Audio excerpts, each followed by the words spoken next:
Hi everyone, welcome back to the channel. Apologies, it's been a bit of a mixed few weeks with family commitments, holidays and other bits and pieces, so channel's been a bit quieter. I'm still putting out videos linked to my trip to Normandy. Got one or two more to show you, but I thought I'd just give you a bit of a hobby update in terms of things I'm working on, what I've had arrive, perhaps what I've got coming, and some other bits and pieces, just some general conversation starters really.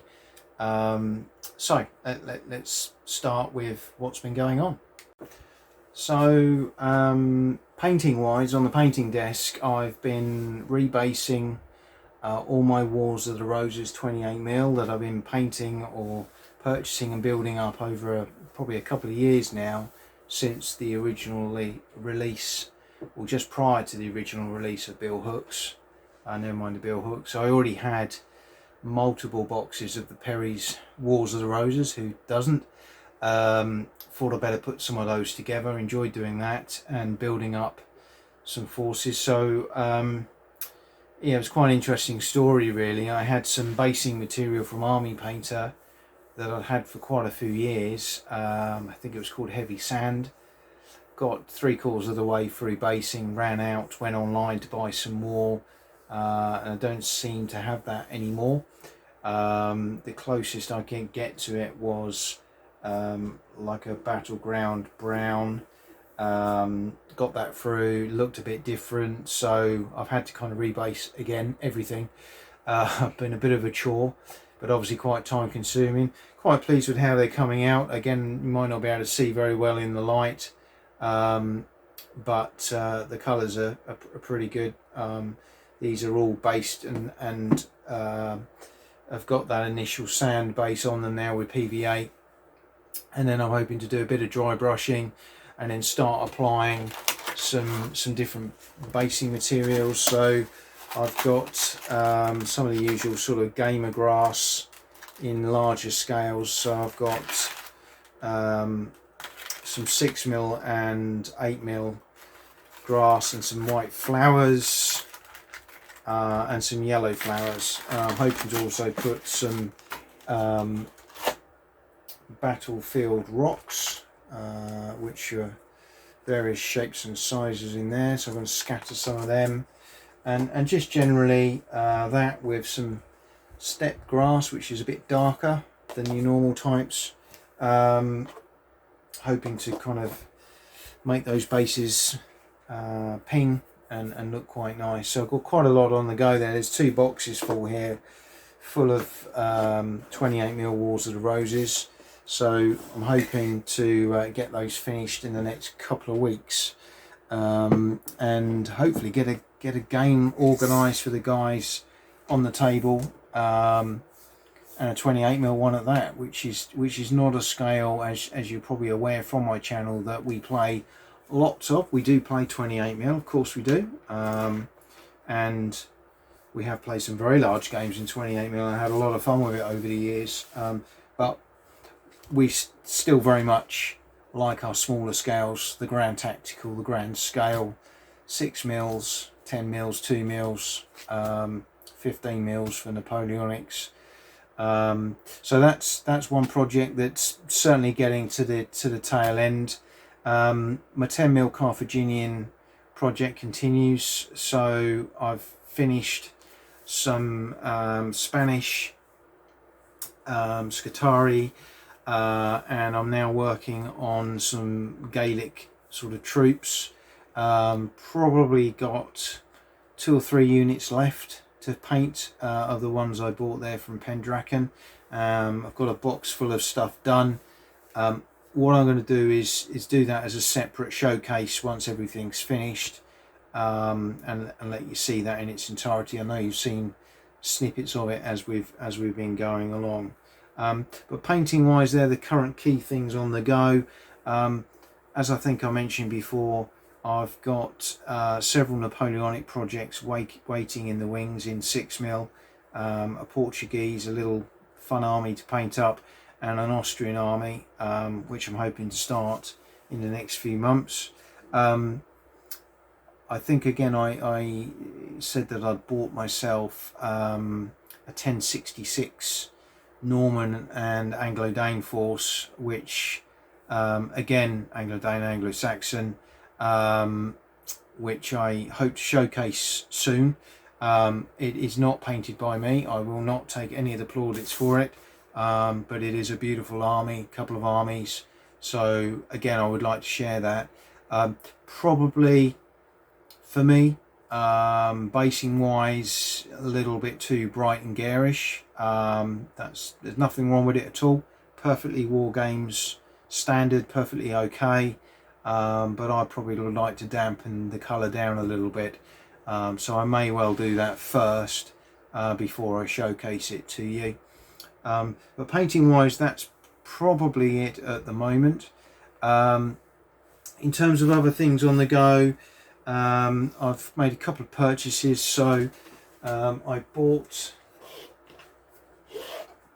a copy of Paolo Mori's Blitzkrieg World War II in 20 minutes. This is the square box version where you get the Nippon expansion and the solo rules as well. I've been looking at this for a while. It's been out of stock everywhere, and I was just sort of looking for something else actually the other day through a site called The Travelling Man, which has been around a long time. It's not really a war game site per se, but they had the game in there. I grabbed a copy along with some paints and things that I needed. Excellent service. I had everything within 48 hours, so by DPD courier. Very, very good service. Well recommended. Have a look at them. Additionally, a couple of smaller purchases. I bought a couple of books actually. This one has intrigued me for a while, and you don't see many copies of it about. This is Lost Battles by Philip Sabin. So those of you who are board gamers will remember that there was a board game, Lost Battles, published by Philip Sabin a good while ago now. It's been out of stock for a long time. Not one I've been able to get hold of.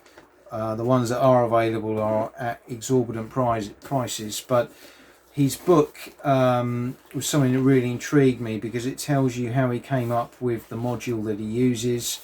It talks about lots of different battles, and then there are rules actually in this book on how to play the battles. And what I really like, and I'm a bit of a sucker for this, is these kind of deployment and battles in progress graphics, which are absolutely superb. So there's lots of wargaming scenario opportunities here with full army lists as well. If anyone's interested in ancient battles and hasn't got this, I would recommend it very, very highly. There's some really interesting stuff on there to have a look at. The second book I bought I haven't received yet. It was an offer that came up over the weekend. It was another one of the Hellion Wargames series, and it's a book concentrating on the Battle of Nations, Leipzig in the Napoleonic Wars. So it's a Wargamer's guide to that battle. Again, I'm hoping to get quite a lot of wargame scenario inspiration from that book, but I've got quite a few of the Hellion Wargame publications. They're very, very good quality, so I'm quite looking forward to getting that one, and I'm happy to share that again on the channel in due course once I've received that. So that could be quite an interesting one. And finally, a gentleman whose publications I've bought quite a few of and reviewed a good number of on the channel. Mike Lambo, shout out to Mike. He's doing a great job in particularly during the pandemic in bringing out lots of these solitaire book war games, and this one particularly jumped out at me. I watched his YouTube videos on his battles of the English Civil War.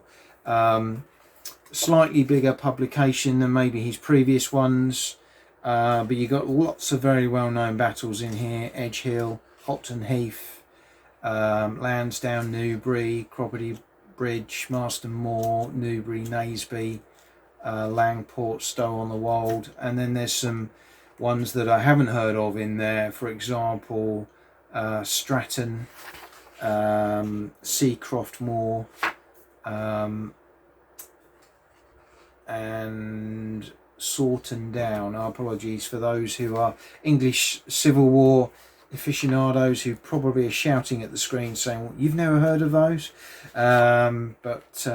Yeah, I like his rules. They're very simple, but they do add a little bit of character, and he's got lots of working examples. I may well do a review on this in due course, but again, interesting maps for each game.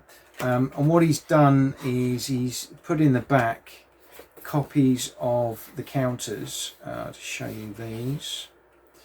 And on the channel, he'd made his own counters with the printout maps. So I've bought myself some suitably sized bases from Minibits at Pendragon. I'm going to cut out the counters and mount those on those little MDF counters, which will give them a little bit more of a solid feel. And then printed out some of the maps, which again under a little bit of plexi or something equivalent to that. I'm hoping to get a few games of this in. So got Hopton Heath here, Stow on the Wold, and Naysbury will be my first ventures. But looks a great book, published through Amazon. Always good quality. Mike's books, highly recommended. So again, another one to look at there. So lots going on. Lots of wargaming bits and pieces. Some board gaming stuff going on as well. So I've just purchased a couple of White Dog games over the last week or so, and I'll bring you a bit more detail on those once received. And also looking at a suitable gaming cloth stroke mat, so I can recreate my Battle of Hastings, which I want to do for the guys. Working on some rules which I want to sort of take from other sets and adapt and evolve into my own. And at the moment I'm looking possibly at Geek Villain. They seem to have a good selection of mats, particularly the fur ones that they do, cloth ones they do. I've also had a look at a couple of other mat producers as well, so there's a few options milling around in my mind on that, but I can't really commit myself to that purchase until I can get my ground scales right, and so at the moment I'm thinking possibly in 6mm this is the game could be played on a 5x3 because it's quite a compact battlefield. But of course, if you want to include some of the elements around the peripherals of the battle, the Malphos incident, depending on where you feel the Malphos was and where that incident took place, and things like that, then that may have to be expanded further. But the key part of the battle was on a fairly narrow frontage, so I think I can get away with a 5x3, possibly might go to 6x4. But that probably would allow a little bit more manoeuvrability, and I'm not sure whether that battle would lend itself to more manoeuvrability, because that was the whole point of the English deployment, was to hem the Normans in, to having to attack them up the hill in that very narrow kind of frontage that they were deployed in. But we shall see. All food for thought, and things to come further down the line. But as I say, just wanted to touch base, give you a quick update on what's going on. As I say, hope to bring you some more videos very, very soon, once life settles a little bit with work, family, etc.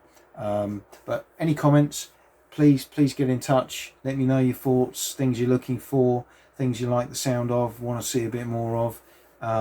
Hopefully we can keep growing the channel. We're building up a good community of members. Thanks for those that do comment and keep in touch. It gives me the encouragement to keep going, so it's really appreciated. See you all soon. Thanks for now.